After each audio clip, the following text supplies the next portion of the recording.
In 100 years of World Cup football, no foreign manager has ever won it, not once. That sounds simple, but think about what it actually means. Guardiola manages City, Ancelotti manages Real Madrid, Klopp managed Liverpool. The best coaches in the world spend their entire careers in countries that aren't theirs, and they win everything. Champions Leagues, league titles, domestic cups. The moment it's a World Cup, none of that matters anymore. 100 years, zero exceptions. And right now, at the 2026 World Cup, some of the biggest nations on earth have foreign managers. For the first time in a long time, someone might actually break it, or the pattern holds again. The two times a foreign manager came closest tell you almost everything. 1958, George Reynor, an Englishman, takes Sweden to the World Cup final. They face Pelé's Brazil. Sweden lost 5-2, one of the greatest achievements, and the man responsible dies largely forgotten. 1978, Ernst Happel, Austrian, takes the Netherlands to the final in Argentina. Total football, brilliant squad, but they lose in extra time. Happel never gets that close again. Two foreign managers, two finals, two losses. Both were managing countries nobody expected to win anyway. The foreign manager keeps getting the underdog project. He never gets the favorite. But why?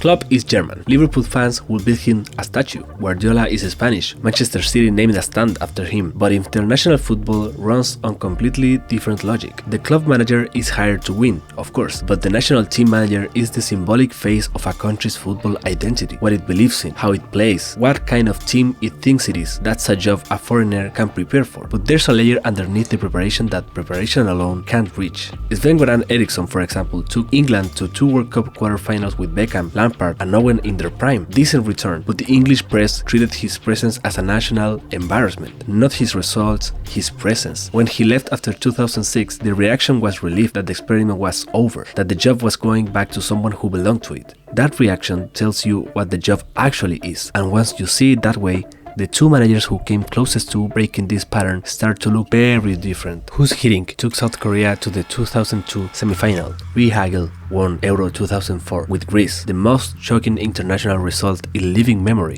extraordinary achievements. So why does the World Cup trophy keep ending up in the same hands? There are two problems, and they feed each other. The countries that can actually win the World Cup almost never hire foreign managers. They don't need to, or believe they don't, which amounts to the same thing. So the foreign manager gets the interesting project, the rebuilding job, the nation where a deep run feels like a miracle. He never gets Brazil, he never gets France, he never gets Germany. And when the pressure is total, when every decision gets read through a cultural and political lens, a foreign manager can never fully inhabit that space.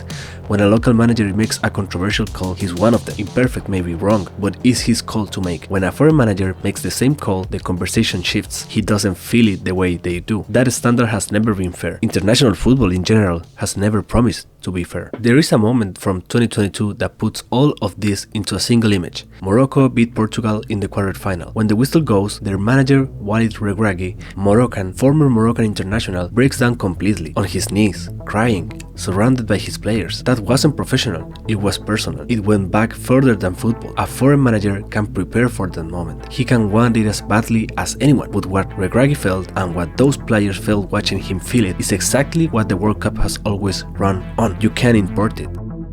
But right now, for the first time in a long time, some of the most powerful football nations on earth are trying anyway. The 2026 World Cup is happening right now. The question that followed this tournament for 100 years is sitting right in front of us. George Reynor took Sweden to the final in 1978 and ended up at Skegnestad. Ernst Happel took the Netherlands to the final in 1978 and never came that close again. 100 years and not one exception. Maybe Tuchel breaks it. Maybe Ancelotti breaks it. Maybe a country that has never won a World Cup wins it this year. Maybe this is finally the year someone rewrites 100 years of football history. So this year we actually have a nice opportunity to find out. If you want to keep going on football, I made a video tracing the origins of handball. That's the one on the left.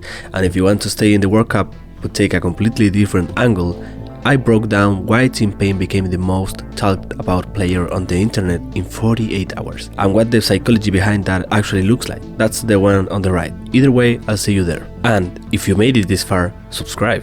There's more of this coming.